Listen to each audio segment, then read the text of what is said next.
Olá, estamos aqui em mais um episódio do podcast A Coisa da Nossa Cabeça e hoje vamos entrevistar um especialista na terapia focada nas emoções. E vamos falar hoje, gente, das emoções de forma bem consciente, bem consistente, lembrando que as emoções não são nossas inimigas. Não existe emoção boa, não existe emoção ruim, não existe algo que a gente precise controlar as emoções e sim identificá-las, nomeá-las e regulá-las. Não é isso, Alisson Lessa? Seja muito bem-vindo. Gostaria que você se apresentasse da melhor forma que você quiser para o público. É dizer que é muito prazeroso estar recebendo você aqui para a gente entender um pouquinho mais sobre a terapia focada nas emoções, porque eu, enquanto psicóloga clínica, tenho a minha abordagem humanista. Eu fico pensando muito quando eu me interessei por esse tema para trazer aqui, para o público conhecer também com a gente, eu fiquei muito reflexiva, digo, não, eu entendo muito das emoções que surgem, que emergem na terapia, no setting terapêutico. Mas como será esse trabalho bem específico, né, da terapia focada nas emoções? Porque a gente trabalha focando nas emoções, mas para ter esse nome, precisa ter algo bem particular, que é hoje, esse momento aqui, que a gente vai entender um pouco mais com você. Então, muito bem-vindo e pode se apresentar. Seja muito bem-vindo, Alisson, para a gente falar disso que nos torna tão humanos, né? As emoções. Exatamente. Muito obrigado, meninas, pelo convite. Primeiro, eu queria, na verdade, assim, parabenizar vocês pelo espaço, né? Eu acho que é um espaço muito bacana, onde a gente pode conversar acerca desse assunto que eu acho que é de interesse de ter público, né? Então, assim, meu nome é Alisson Lessa, sou terapeuta focado nas emoções, né? Sou formado há 10 anos, trabalho com a clínica já nesse tempo. E também, além de trabalhar atualmente, né, com terapia focada nas emoções, dentro da minha formação, também trabalhei com terapia cognitivo-comportamental. Foi a minha primeira formação de base, na verdade. Até iniciei essa formação no período da graduação. E, em seguida, fiz uma formação em terapia sistêmica familiar, né, que atualmente eu atuo nos atendimentos adolescentes, jovens, adultos e famílias. E, mais especificamente agora, trabalho com foco nos processos emocionais que os clientes eles trazem para mim. Uhum. E é interessante quando a gente... porque a própria nomenclatura me chama muita atenção, né? Focada nas emoções. E aí eu vou trazer, né, enquanto psicóloga, não é raro chegar no meu consultório clientes, pacientes que chegam com suas angústias, com seus anseios, com as suas dificuldades ali, muito apreensivos, ansiosos, e geralmente diz assim, é muito comum isso acontecer, né? É muito difícil o que eu estou sentindo, e a gente legitima, obviamente, mas eu não quero sentir. Eu queria que isso passasse rapidamente. Teria como encaminhar logo para o psiquiatra, né? Com a medicalização, para anestesiar, o que é inerente entre nós, que são as emoções, né? E aí, quando você traz essa terapia focada nas emoções, né? E aí eu entendo que qualquer terapeuta, psicólogo vai trabalhar baseado nas emoções, né? Na subjetividade, nas emoções dos seus pacientes, seus clientes, mas aí me surge essa curiosidade. Qual o diferencial? Fala um pouquinho para a gente dessa teoria, Alisson, que me causou muita curiosidade e vontade mesmo de conhecer, imagino que o público também.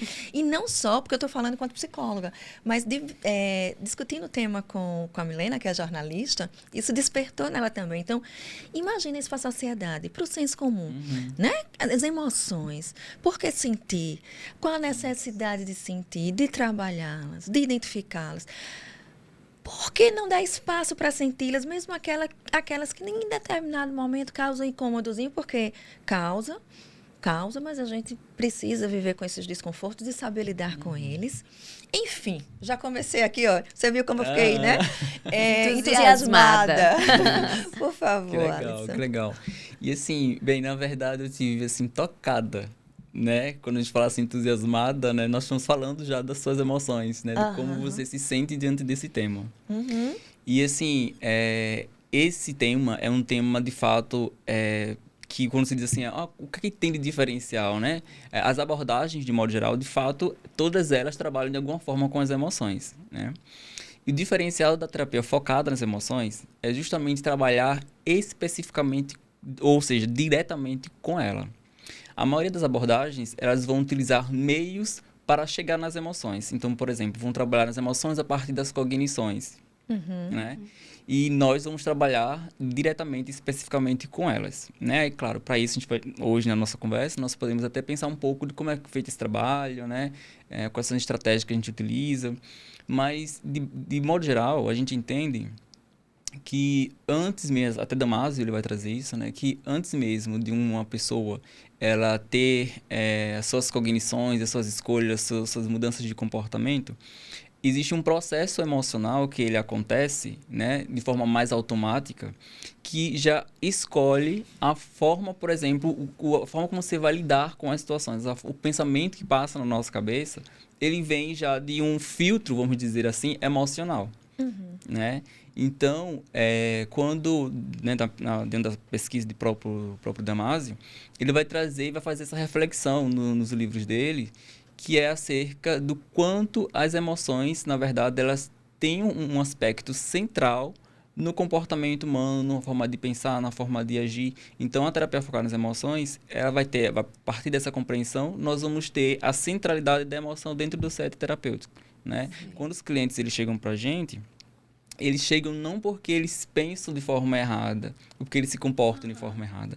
Eles chegam pra gente porque eles estão em sofrimento, eles estão em contato com uma coisa neles que eles querem, como você falou, querem tirar. Né? Eu quero me livrar desse negócio que eu tô sentindo aqui.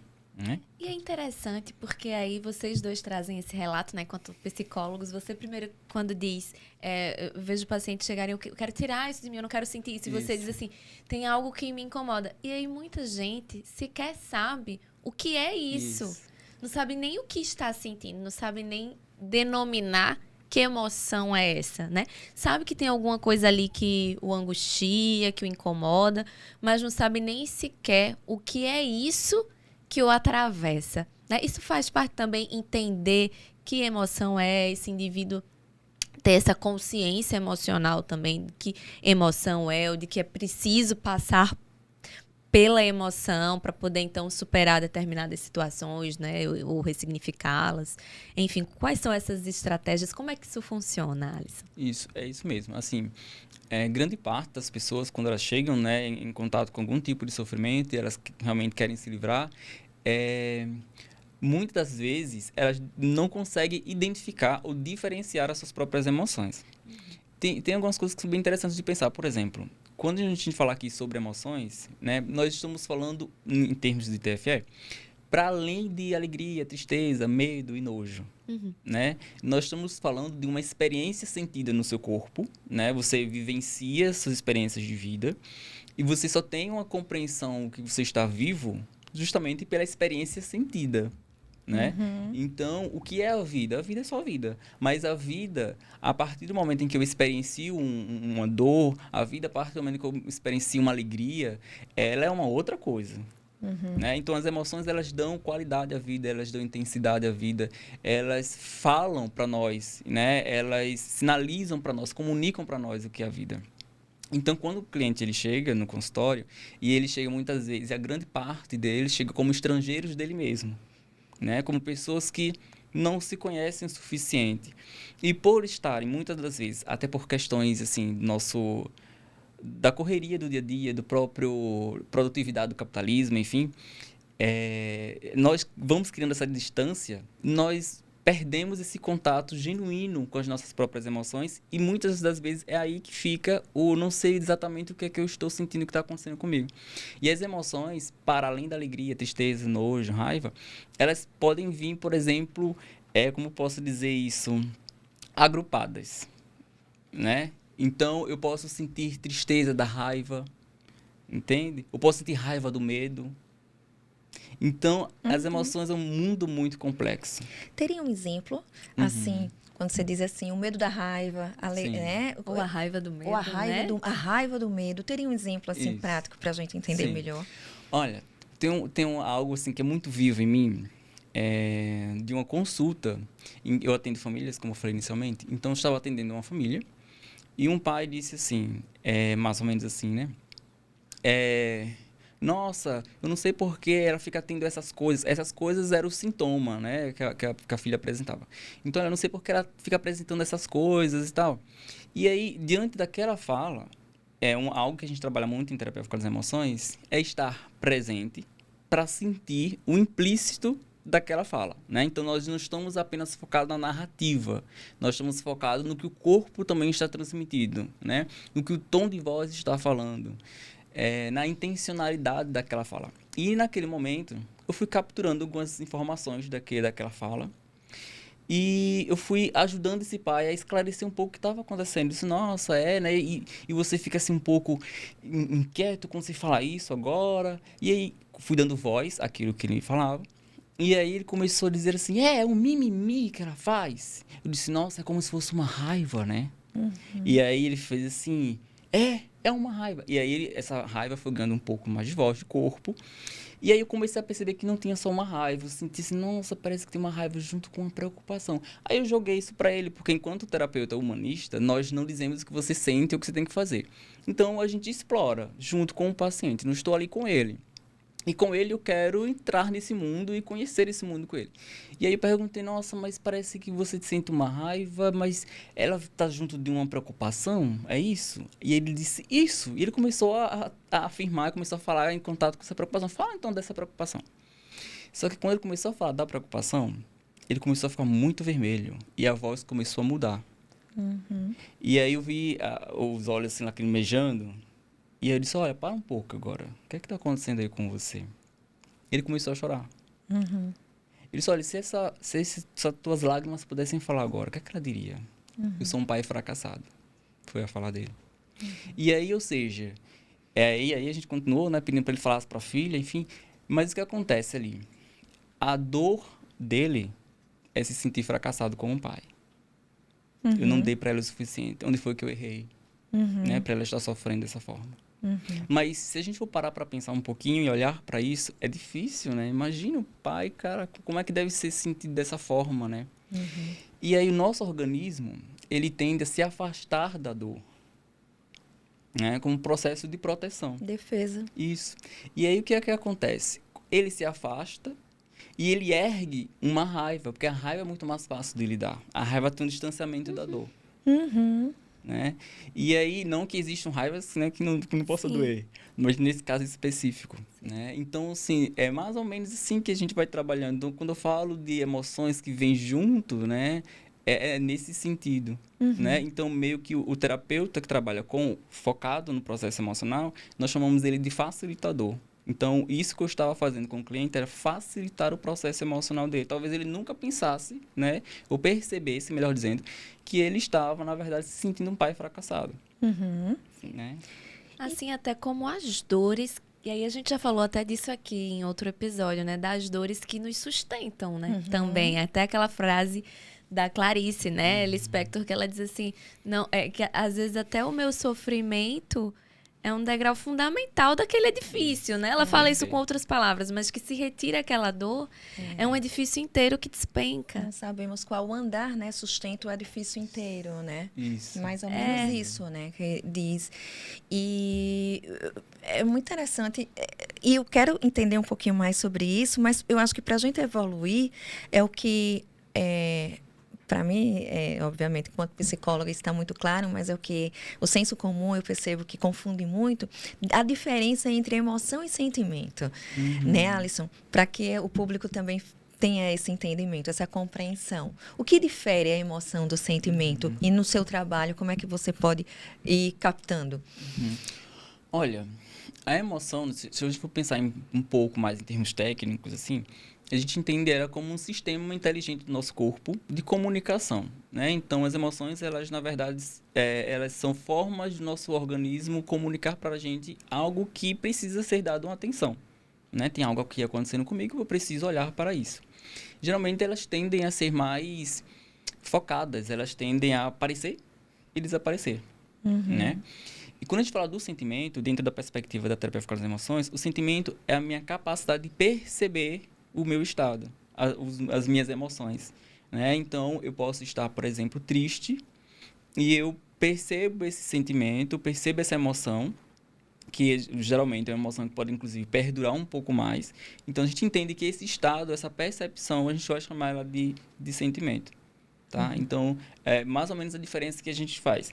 Agora, isso é uma diferença, assim, né, sendo sincero com vocês, é uma diferença que a gente coloca em termos teóricos para entender um pouco a dinâmica.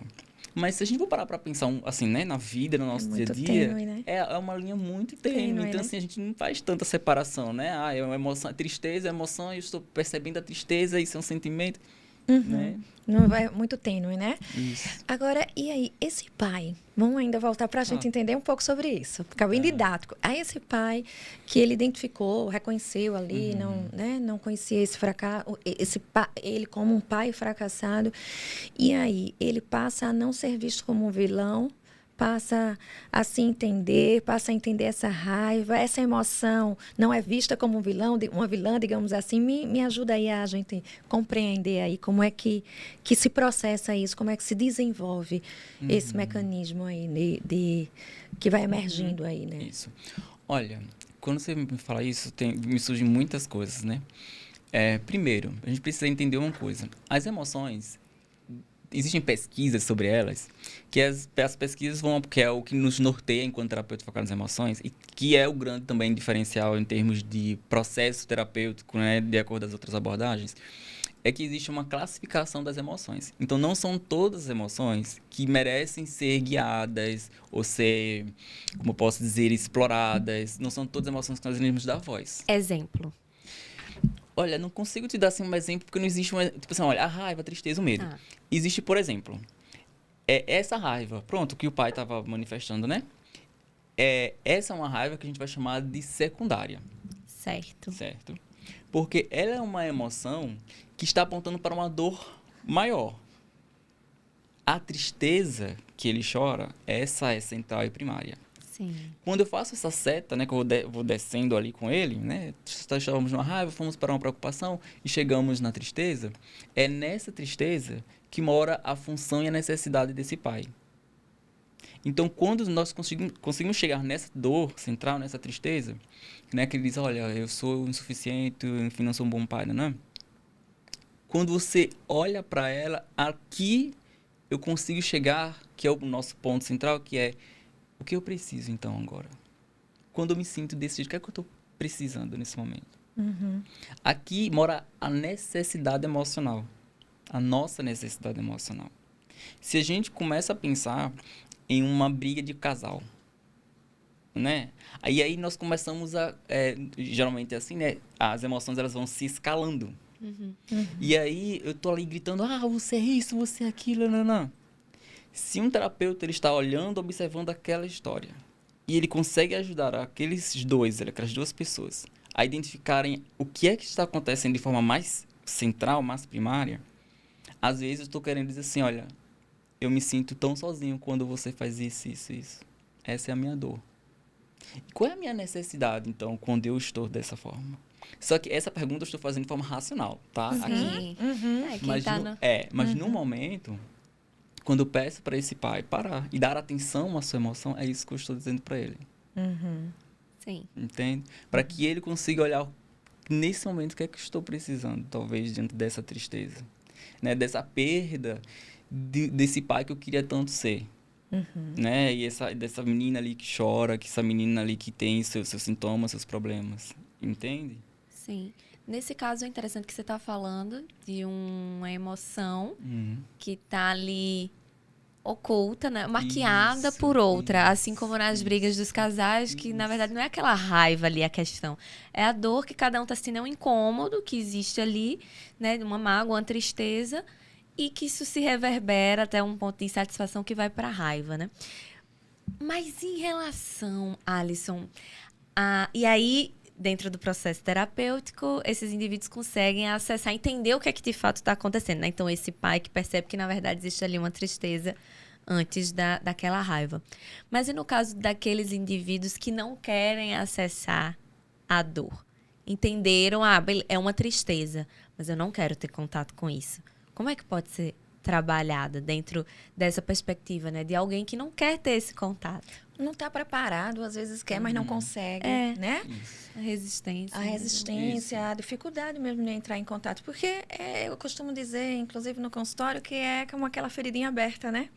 E aí você toca, e quando você toca, machuca, né? Mesmo você querendo fazer uma asepsia, fazer um curativo para que ela vá ali melhorando, aí vem as maneiras das pessoas agirem, né? Aí toquei ali na ferida, opa, né? Tira, porque não pega que não que dói.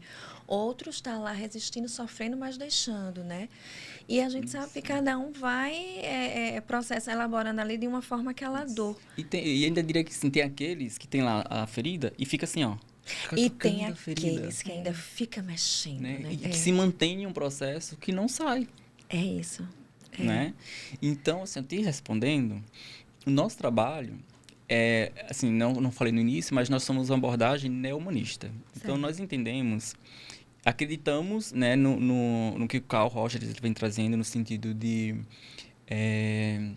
existirem necessidades básicas ali na relação terapêutica que são importantes, né, como a presença, a congruência, que é a capacidade do terapeuta realmente estar sendo ali empático, honesto, né, enfim, com o outro, e nós respeitamos esse processo de crescimento, né, que acontece ali na pessoa.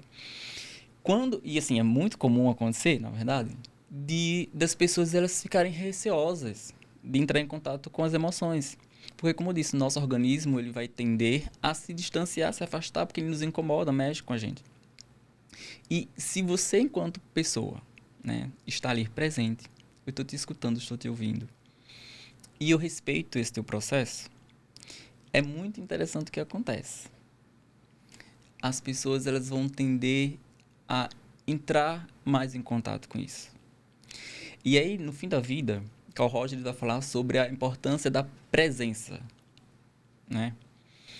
E talvez eu pudesse dizer assim, a principal técnica, estratégia, enfim, né, da terapia focada nas emoções, eu diria que é a presença, é o estado de presença. Então, por exemplo, imagina uma pessoa que, como você colocou, que diz assim, olha, tem uma tristeza, mas eu não quero olhar para ela. E aí eu baixo um pouco o meu tom de voz.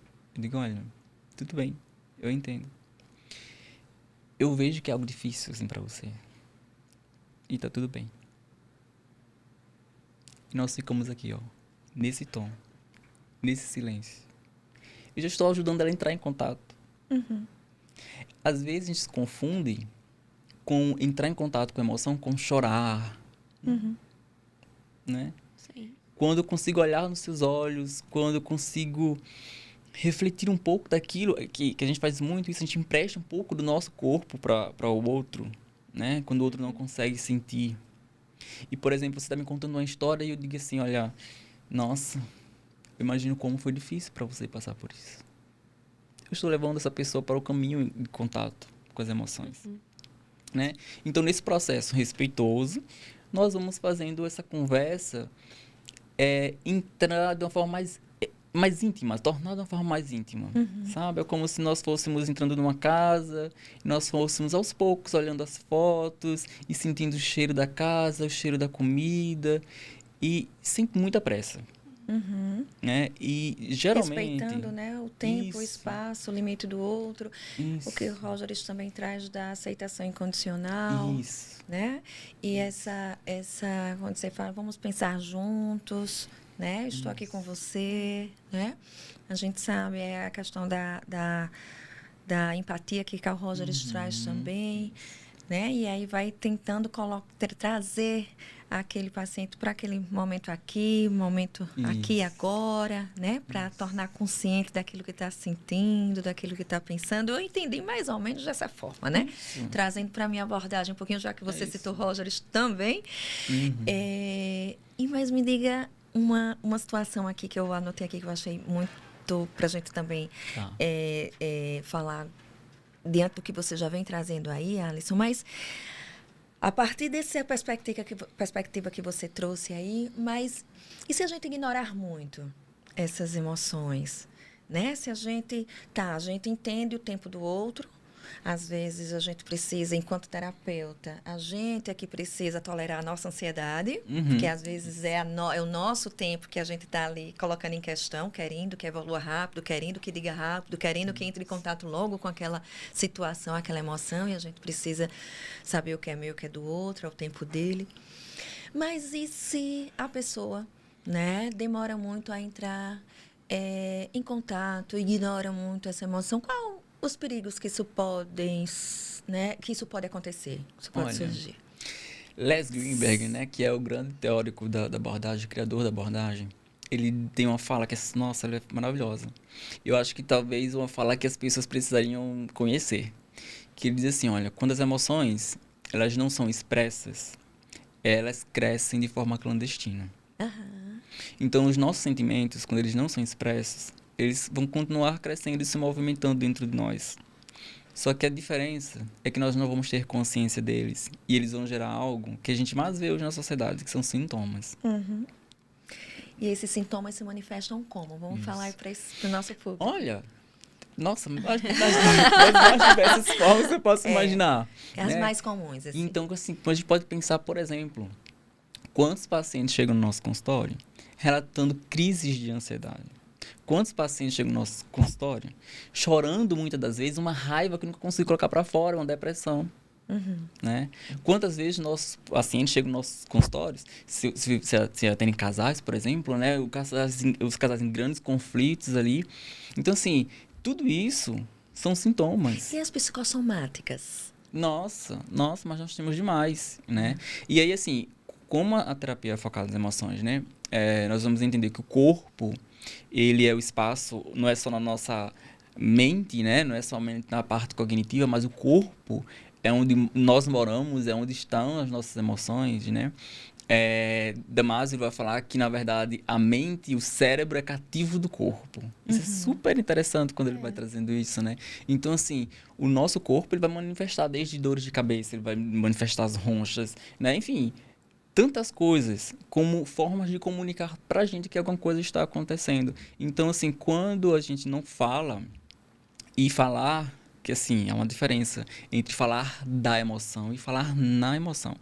O que nós entendemos é que é produtivo, e lógico, nós entendemos a partir de pesquisas, que é produtivo quando alguém fala em contato com as suas próprias emoções. Fala aquilo enquanto sente aquilo, né? Então, por exemplo, né, eu cheguei aqui com vocês e aí eu estava ali me sentindo assim, nossa, estou em um estúdio, é diferente. Eu estava em contato, sentia uma ansiedade, uma certa vergonha, um retraimento, mas eu me deixei aqui ficar confortável em mim, ao ponto que isso se organiza. Eu me sinto agora muito mais tranquilo para poder conversar com vocês, né? Então, o meu corpo, ele também se comunica, ele fala comigo, eu entendo a mensagem que ele me traz, eu aceito essa mensagem, e a partir do momento que eu não luto contra ela, né? Por exemplo, imagina que eu começo a entrar em guerra com ela aqui, né? Nossa, não, preciso falar de forma perfeita, eu não posso errar. De repente, embananar tudo e, enfim, não ia dar certo. Né? E aí, por exemplo, se a gente for parar para pensar, é nisso que consiste o sintoma, quando eu não paro e eu olho para isso. Não dou voz a isso. E aí, o que você pode estar trazendo agora, é o que a gente pode pensar em não evitar reprimir, né? Isso. A gente não é controlar, né? A gente precisa sentir. Isso. Compreender, entender. O que é que isso está nos dizendo, nos comunicando, quando você fala que é comunicar, não é isso? Agora, assim, quando você fala isso, me traz também uma outra coisa. Muitas das vezes, nós temos medo das nossas emoções. Sim. Né? Principalmente daquelas emoções, por exemplo, mais difíceis, como a raiva. Sim. Né? Então, assim, até John Bowlby, ele vai falar um pouquinho sobre isso, né? E, assim, quando você desconhece essa raiva, ou qualquer seja a emoção que for, de fato dá um medo, né? Aí você vai ver uma emoção sobre uma outra emoção. O medo da minha raiva, o medo da minha tristeza. Já atendi pessoas que dizem assim, nossa, eu tenho medo de me tornar depressiva. Ela tá com medo da tristeza dela, da dor dela. Ou medo até de viver algo pelo que pode acontecer, né? Uma antecipação, até uma proteção, até em relação ao medo do sentir, né? Às vezes nem sentiu, é medo de correr o risco de sentir, né? Agora a gente falou aqui de Pode falar. Deixa eu falar, porque Sim, tem a ver com sua fala. Por exemplo, pessoas muito perfeccionistas, com medo de errar, né? A gente vê alguns padrões de comportamentos que está muito, né, associado, relacionado com o medo da rejeição, Da né? frustração. O medo né? da frustração, o medo de errar, né? E como isso vai fazendo sentido a partir do momento que a gente vai entendendo, né? E compreendendo e se errar? Qual o problema em errar? Por que que eu não posso errar como ser humano? Todo ser humano erra. Todo ser humano, não é? E por que que eu não posso errar? O que é que eu tenho? E aí a gente também nos trazer um pouquinho para botar os pés no chão, para também a gente se colocar no lugar de igual. Né? Porque às vezes a gente até se cobra tanto que a gente quer se colocar num lugar de a mais, de superior. Num pedestal, né? Num né? pedestal. Ou não posso errar, não posso sentir a rejeição. Não posso sofrer. Não posso sofrer. Alguém pode pensar isso de mim, que eu não fui podcast, eu não fui o suficiente boa nesse momento aqui do podcast. Um exemplo, né? Como entrevistadora, como entrevistado, né? E aí, muitas vezes eu já vi pessoas deixarem de vivenciar o momento por esse medo do julgamento. Ai, gente. Né? E olha, você falando, me veio assim também, ó. Muitas das vezes, quando a gente fala também das emoções, nós vamos falar da nossa identidade. Sim. Então, por exemplo, quando se fala assim, mas se a pessoa, se eu errar, né, o que é que tem? Mas imagina que eu dou um valor muito grande à imagem. Né? Aqui talvez nós temos um senso de identidade.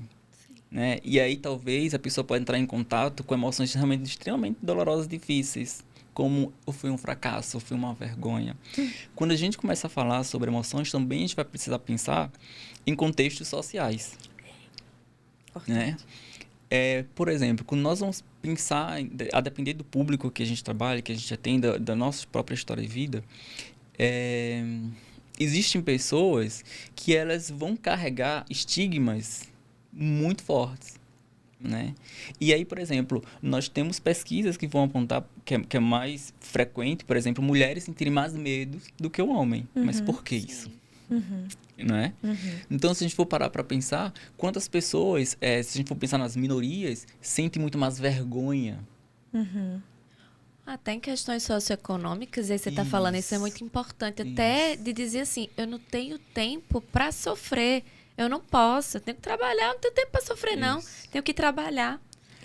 Né? Como se até o próprio autocuidado, até passar pelo processo psicoterapêutico, isso aí é para rico, para quem pode. Há, inclusive, essa visão, assim, no sentido de eu não tenho tempo para isso, eu preciso trabalhar, eu preciso colocar comida dentro de casa. E às vezes é mesmo uma realidade social, né? E aí, então, assim, por isso que a gente precisa ter muito cuidado nesse sentido, porque senão eu passo a também julgar o outro e colocar ele em um lugar que não é realmente dele, entende? E até fazendo com que ele realmente se sinta muito pesado. Né? Então, assim, trabalhar especificamente com as emoções, eu acho que exige, até o processo de formação é muito dessa forma, assim, ele exige um nível de respeito muito grande a quem é essa pessoa que eu estou atendendo. Né? As emoções, elas contam histórias. E quando não está atendendo, um respeito muito grande a essa pessoa que eu estou conversando. Isso. Né? O meu colega de trabalho. Isso. Né? A minha vizinha, né? A minha filha, a minha mãe, o meu colega de estudos, né? O que dói no outro, que eu jamais vou ter a compreensão de alcançar. Até quando o Alisson coloca isso, assim, de uma questão de gênero, uma questão socioeconômica, né? De dores do outro que eu nunca vou conseguir acessar porque está longe da minha realidade. Porque não é a minha realidade. Né? Essa capacidade de empatia mesmo, né? De entender que tem coisas que vão doer no outro de uma forma que... Exato. O que também é muito difícil, a gente fala muito aí no conceito de empatia, o que também é muito difícil, justamente por todas essas questões que vocês trouxeram agora, né? É muito difícil eu me colocar no lugar de uma pessoa que tem uma situação, uma história de vida que eu não conheço, que eu não passei, tão diferente da minha, talvez por alguns privilégios, né? E por mais que eu tente, né? E por mais que eu me trabalhe para me colocar nesse lugar, porque eu sei que é o meu dever, né? Enquanto humana mesmo, né? É o meu dever. A gente tenta, mas a gente jamais vai se colocar nesse lugar, né? Isso. Porque são histórias de vida, são personalidades diferentes, histórias de vidas, vivências de vidas. E, às vezes, até aqueles que viveram a mesma situação, né? A mesma condição, vai sentir de uma forma diferente do outro, que para você foi uma banalidade, que bobagem você se afetar com isso, e o outro se afetou a ponto de adoecer, né? Mas o que é que está por trás daquilo? O que é que levou esse sujeito a se afetar dessa forma, né? Qual o ponto ali que foi provocado, tocado, inflamado? Né? E assim, e na sociedade, acho que nós estamos perdendo muito, infelizmente, essa empatia, né? Que aí, assim, eu falaria sobre presença. Gente, escutar mesmo, né? O que fazer... E aí vai eu agora fazer essa pergunta. O que fazer diante de uma dor? O que fazer diante de uma dor? Tem alguém ali desesperado. O que fazer diante da dor? Esteja presente. Esteja ali. Entende? Sem pressa, não precisa... às vezes a gente se preocupa muito, né? Em querer fazer alguma coisa, querer falar. Que vai falar. Não. Um grande exemplo disso são as situações de luto. Não é porque são aquelas situações que a gente olha assim, o que eu tenho para dizer para essa pessoa? Nada do que eu venha falar vai, nesse momento, se confortar, aliviar. Mas o fato de eu estar ali, talvez, é essa questão, né? A grande questão, né? O que substitui qualquer fala. Assim. Essa Até é uma porque... Desculpa, pode falar isso. Até porque, assim, quando a gente fala de tristeza, a necessidade central da tristeza é justamente presença, apoio. E essa é uma fala do luto, especialmente, da dor e do luto, especialmente, onde, enquanto psicóloga, as pessoas também, né, tem traz também essa questão do como é que eu devo me comportar? Tem alunos que dizem muito isso, eu perdi alguém da família, como é que eu devo me comportar? O que é que eu devo falar? E é exatamente essa expressão que você usou, que eu digo é mais eficaz, é mais afetiva, né? Esteja presente. Às vezes ela não quer ouvir nada. Né? Às vezes ela não quer ouvir nada, mas ela quer saber que tem uma pessoa ali disponível, disposta e disponível para ela. Esteja presente. Ali você vai estar falando tanta coisa sem necessariamente abrir a boca, né? Para e ainda diria uma coisa que, assim, não tire a pessoa da dor dela. Gente, isso é extremamente difícil de fazer, né? No processo de formação, nós temos, assim, o primeiro ano de formação é um ano focado totalmente no terapeuta, na pessoa terapeuta. Porque, lembra que eu falei assim, biologicamente, nós queremos nos distanciar da dor. Não só minha, mas da do outro também, né? Eu não quero ver, não quero ouvir. E aí, assim como o pai que eu dei o exemplo, ele estava tentando se distanciar da dor e resolver o problema. Bora dizer que é um mimimi, bababá, enfim, né? Mas quando você sente ali a dor do outro, né? Você percebe a dor do outro e você consegue não tirar ela da dor, né? E estar em estado de presença, é como se você dissesse também para ela assim, você consegue suportar isso. Algo que é muito interessante quando a gente fala de psicoterapia e de trabalho com as emoções, para que o paciente, por exemplo, ou até a gente aqui, vou até nos colocar, pode observar que qualquer um de nós, quando precisamos de alguém para falar sobre uma dor, uma coisa nossa muito forte, nós vamos escolher a dedo essa pessoa. E nós vamos escolher pessoas que nos dão a sensação de suporte, né? Ou escuta a palavra, suporte. Alguém que vai ter força para ouvir. Suportar comigo aquilo, né? Isso. Então, eu preciso estar presente e não tirar a pessoa dessa dor. É como se você dissesse, não, você vai dar conta, eu estou aqui com você. Né? E isso é algo que a gente não diz, tipo assim, não me fala que eu vou conseguir, eu vou te ajudar. Não, é algo que a gente sente no outro. E que às vezes uns falam e a gente não sente. Isso. Né? Estou aqui, pode contar comigo, e a gente não sentiu aquela verdade. Precisa, né? E aquele silêncio, ela fala muito mais, né? Talvez, quando realmente é verdadeiro, né? Sincero. Agora a gente falou hoje aqui da raiva, a gente falou do medo, a gente falou da tristeza. Mas eu queria saber, assim, de vocês, especialmente aqui do nosso convidado, Alisson, o que a alegria também pode esconder em alguns casos, assim? Queria que você falasse dos benefícios da alegria, mas isso aí a gente já está mais acostumado, mas o que a alegria pode esconder? Olha, eu acho que assim, ó, a alegria de forma genuína, né? Aquela alegria que a gente vibra internamente. E era, de fato, assim, tem N pesquisas, né, que vai falar sobre o quanto ela ajuda o nosso sistema imunológico, né, o quanto a nossa potencialidade humana, né, consegue despertar muito mais, nós conseguimos enxergar, nós conseguimos desenvolver habilidades, enfim, N. Agora, existem alegrias que são tristes. Como é que são? Né? Como que são essas e aí, alegrias? ó, imagina uma alegria triste. Aquela alegria, assim, no popular, forçado. Eu não estou alegre. Não estou feliz, eu preciso estar, por algum motivo. Preciso estar para que as pessoas me tóxico, vejam. é aquela alegria ou a felicidade tóxica que as pessoas... Isso. A gente escuta falar muito hoje, né? Na nossa área, então. Isso. Né? Até pelas próprias redes, né? Eu preciso mostrar essa alegria, eu preciso mostrar a felicidade. A nossa sociedade, ela prega muito isso, né? Que nós precisamos ser felizes, estarmos felizes. Mas é possível alguém... Porque assim, na alegria tóxica, o que é que eu penso? Na alegria tóxica, você quer mostrar que está alegre. Você quer mostrar que está feliz. Mas é possível você achar realmente que você está alegre, mas na verdade você não tá. Tem uma coisa ali que não... Porque, por exemplo, na raiva, como a gente trouxe aqui o exemplo da raiva. Uma forma de você não tem noção que suas você tá emoções. triste. Aquele momento, talvez, Milena, que você, talvez faça sentido com isso que eu pensei agora, a gente pular etapas. Não tem os próprios processos. Sim. Então, eu estou vivendo uma situação muito difícil, mas eu nego. Estou em processo de negação. Vou sair, vou me divertir, vou brincar, vou pular, vou fazer o que eu tiver direito para camuflar aquela tristeza. Isso. É mais ou menos isso que Sim, é o pensamento às faz vezes sentido você não tem com nem esse. noção. Você nem sabe, mas é uma coisa inconsciente. Você ali não tem noção daquilo. Mas no fundo você tá triste. É isso que eu chamo de alegria triste, né? Porque, de fato, você não está alegre, você não está feliz ali, né? Você está... Lógico que, assim, né? Também a gente não vai sair daqui e dizer assim, olha, gente, não, não pode fazer isso. Bem, quem sou eu para dizer isso, né? Eu acho que existem momentos em que, sim, a gente não tem como dar conta naquela hora, a gente diz, peraí, deixa eu fazer isso aqui, deixa eu tomar ali um vinho, uma coisinha, enfim. Né? Eu acho que a ideia não é que a gente chegue aqui também e dizer assim, não, nós temos que ser 100% transparente o tempo inteiro. Não é muito sobre isso.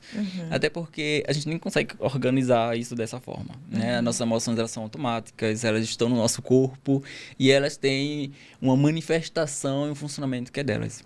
O que é importante, que eu gostaria de frisar, é que nós possamos ter conhecimento delas, né? Perceber elas. Por exemplo, Alisson, em algum momento da sua vida, né, até mesmo após a minha formação em TFE, você já agiu de um jeito, mas sentia de outro? Claro. Né? E eu preciso, muitas das vezes, fazer o exercício de entender o que está acontecendo.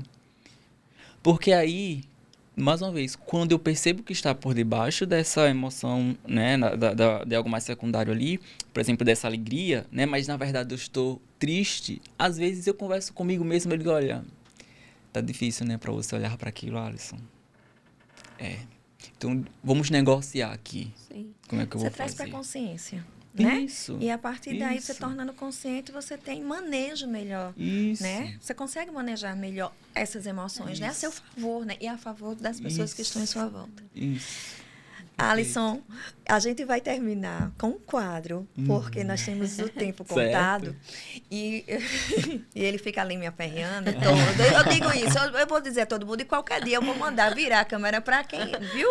A produção ali, você vai virar a câmera ali para quem fica, para o meu outro produtor ali que fica dizendo que o tempo está encerrado, para mostrar quem é que fica aqui aperreando a gente para terminar o nosso episódio. Mas a gente tem um quadro aqui, onde a gente abre ali uma caixinha, e a gente vai perguntando para você e você vai traduzir na psicologia o que significa essas palavras. Tá certo? Vamos lá, vou começar, depois a Mila puxa um. E aí, assim, quando você diz traduzir, o que significa? Seria algo mais para mim, assim, o que eu acho, que eu sinto? Como é que seria? Eu acho que vai ficar claro com essa pergunta que eu vou fazer aqui agora para você, certo? Senão a gente volta. Uma coisa que você gostaria que todo mundo entendesse sobre emoções. Você já falou muito, mas algo que a gente possa refletir um pouquinho mais aqui com os nossos seguidores. Olha, que elas são nossas aliadas. As emoções são nossas aliadas. Elas estão aqui para nos ajudar. Aham. Eu acho que é essa a ideia. Elas estão aqui para nos ajudar. Aham. Quer dar um pequeno exemplozinho? Olha, eu acho que remete muito a isso que a gente conversou agora, assim, que se eu escuto a mim mesmo, né? Se eu dou voz a mim, me torno o meu íntimo, né? Eu acho que deve ser muito difícil, muito triste, né? Você ser estrangeiro de você a vida toda. Você passar pela vida sem ter vivido a sua vida. A sua. Com a sua história, com as suas dores, com as suas limitações, com as suas angústias, com as suas felicidades, com os seus prazeres, né? E são as emoções que nos proporcionam isso. Então, quando eu olho para ela e faço as pazes com ela, eu acho que, assim, tiro por mim, a vida é muito gostosa. A vida se torna muito gostosa, ainda que ela tenha dissabores. Né? Então, eu acho que, sim, o que eu gostaria que as pessoas talvez ficassem, né, entendessem, é que as emoções, elas estão em nós como guias, como faróis na nossa vida, para nos auxiliar a enxergar os caminhos, né, que tem na nossa frente. Isso. Cada um sabe a alegria e a dor de ser o que é, né? Inclusive, eu acho que esse contato, essa consciência das suas emoções e de quem você é, torna você, inclusive, mais interessante, né? Eu gosto até de fazer um comparativo. Quando você estava falando, eu estava pensando. Teve uma entrevista do Wagner Moura que eu vi, que eu gostei muito, que ele dizia assim, que somente em português ele conseguia traduzir o repertório dele, por mais que ele tenha fluência no inglês, no espanhol, somente no português ele conseguia alcançar um repertório cultural, uma memória afetiva que nenhum outro idioma ele conseguiria. Ou seja, porque ele conhece aquele idioma, porque é o idioma dele, nativo, né? Então, ele essa questão do pertencimento, né? De você pertencer a um agente, a um povo. E eu entendo que é a mesma coisa que acontece com as nossas emoções, é você se conhecer. Então, você realmente ser interessante no mundo, né? Aquilo que lhe diferencia do outro. E uma coisa assim, ó, que é bem interessante você falar isso, só que me vem, que é o seguinte, ó. Se você se torna o seu íntimo, você sempre vai ter companhia. Você nunca está só. Né? E aí você passa por algo que é bem interessante. Nós estamos vivendo em uma sociedade solitária. Né? E assim, perder alguém que a gente gosta, que é significativo, nossa, é ruim demais, é péssimo. Mas, perder e perceber que você não tem nem a você, Sim. Não é? É doloroso, né? Então, eu acho que quando você consegue ser amigo das suas emoções e fazer as pazes com ela, quer fazer as pazes com você, nossa, eu acho que é muito bom. Vamos deixar de brigar com o que a gente sente, né? Só mais uma, para que a gente finalize. Então. A Mila pode fazer essa e a gente finaliza. Vamos para a última. O que é que nos diz a caixinha? Tchan, tchan, tchan, tchan. Um hábito simples que ajuda a cuidar do emocional. Nossa, um hábito simples, Olha, eu não sei se eu vou conseguir agora pensar em uma coisa assim, muito tirar para todo mundo. Mas ter momentos com você. E momentos com você, quando eu falo de momentos, porque assim, a gente está sempre focado externamente, né? Sempre resolvendo coisas, fazendo coisas, falando com pessoas. Um momento em que você possa silenciar mesmo, né? Estar consigo. E aí eu amo a praia, gente. Nossa, eu amo a praia. Então, uma coisa que eu faço, por exemplo, ou fazer minha caminhada e olhar ali para o mar, parece que eu converso, me organizo, me regulo, me encontro ali. Ou se não dá para fazer isso, eu tenho um momento à noite, eu gosto de olhar as estrelas e ficar quieto. Então é sempre dentro do seu possível, né? Às vezes você tem filhos, tem marido, tem tantas coisas acontecendo. É o banho, né? Eu estou no banho, mas eu estou sentindo a água. Que cada um encontre, isso, né? Esse seu momento, identifique, saiba identificar, encontre esse seu momento, né? E faça realmente fazer valer a pena até essa sua conversa muito silenciosa, mas que pode entrar ali em questões que você talvez não consiga com o outro, que você às vezes tenha dificuldade de, né? Mas que você consiga entender, compreender. E cada um buscando a sua, apesar de você trazer esse momento para o íntimo, né? Eu ainda, e você saiu aí a praia, as estrelas, eu vou deixar a minha também, tá, gente? Mas apesar de você trazer eu vou para, né? A minha, eu posso dizer aqui rapidamente que é estar com a minha família, o meu trevo, o meu quarteto. Perfeito. Eu estando com os 3 comigo, o quarto componente, e principalmente viajando, eu me revigoro, eu sou a pessoa mais feliz do universo. Quando eles não estão implicando, né? Quando eles não estão dando trabalho, porque às vezes dão um trabalhinho danado. Mas quando eles estão bonzinhos, para mim, a minha conexão. Assim, eu me sinto muito conectada comigo mesma, apesar de com outros, né? E você, rapidamente? Não, eu também. A minha família me revigora muito, me reconecta. Mas eu tenho uma particularidade, minha mãe sabe muito bem, e eu brinco muito até... Aqui a gente está falando de questões científicas, da psicologia e tal, mas eu sou escorpiana, eu sou muito escorpiana. Então, eu também convivo muito bem sozinha comigo mesma, né? Eu preciso estar alimentada dessas minhas pessoas, né? Da minha família, mas eu também preciso muito do meu momento só meu. Então, por exemplo, final de ano. Época de festividade, de celebração, de confraternização. Eu gosto muito de socializar, eu tenho meus amigos da vida toda, eu gosto de confraternizar, de ir para confraternização, de estar com os meus, né? Enfim, nas festividades. Mas também é o meu momento de respiro. Também é o meu momento de um ano inteiro de trabalho, de socialização, de não sei o que. Então, às vezes, eu quero tirar aqueles meus dias também de recesso. Às vezes, eu estar só ali, vendo meu filme, vendo minha série, só eu e eu. Sem ter que estar naquela obrigação, naquela função de estar numa confra, de estar vendo gente, de estar indo pra praia, de estar... Sei que o momento às vezes... Mas eu entendo que tudo bem, porque eu preciso também daquele meu momento. Aquele meu momento também me revigora. Então vai ter gente também, às vezes, que não vai entender. Mas é dezembro, tudo bem, vou e tal. Mas eu também preciso desse meu momento, que também é fundamental para eu me reconectar, para eu fazer a minha retrospectiva do ano que passou, me preparar para o ano que vai entrar e que, para mim, é fundamental. É um ritual, e muito bom, né? É um ritual quase. Né? Que faz bem. Então, eu acho que também é fundamental. Eu gosto muito, assim, do meu momento, assim, eu e eu. Agora, olha como é lindo, assim, se conhecer, né? Porque você está falando em um momento em que o mundo está dizendo, corre, bora. E você diz, tá, peraí, calma. Eu vou, mas deixa eu ficar aqui um pouquinho, né? Isso é muito bacana, né? E eu acho que é sobre isso. É sobre isso. Alice, é um prazer em recebê-lo.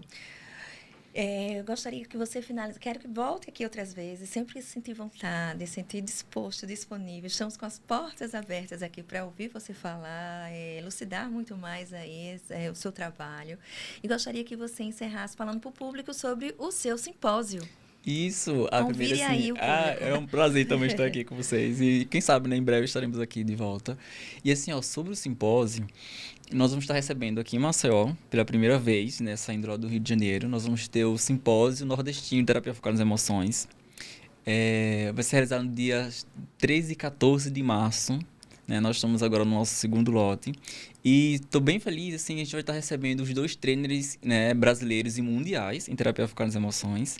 Nós vamos ter o sábado inteiro de conferências, workshops, de conferências. Na sexta-feira, no dia 13, vai ser o workshop deles, né? Então, nós vamos ter 2 workshops com os trainers. E, assim, eu acho que é uma oportunidade maravilhosa. Quais né? os dias? 13 e 14 de março. Aonde? Vai ser aqui em Maceió, na Ponta Verde. Tem o local já definido? Tem. Qual local? Record Office. Tá. E inscrições? A inscrição você pode fazer pelo nosso site, que é o www.tfemaceió.com. Vamos lá, eu quero me inscrever. E o público é restrito a psicólogos, somente estudantes de psicologia? Isso, estudantes de psicologia e psiquiatras. Psiquiatras, tá. Então, estudantes de psicologia, psicólogos e psiquiatras, Isso. Inscrições já estão abertas no site que você citou. Isso. www.tfe.maceió.com. Vamos lá, minha inscrição será feita. Maravilha, nos encontraremos lá. Muito obrigada. A gente finaliza esse episódio com muito mais informações sobre as emoções, sabendo que as nossas emoções, a gente não pode considerá-las como vilãs, e sim como aliados. Como Alisson disse, elas nos dão um direcionamento, elas nos dão luz, elas nos guiam. E assim, a gente procura uma vida muito mais efetiva, falo efetiva em termos de qualidade e bem-estar. Até o próximo episódio. A gente se despede vivendo e sentindo, né? De verdade. Então, beijo. Beijos. Tchau, tchau.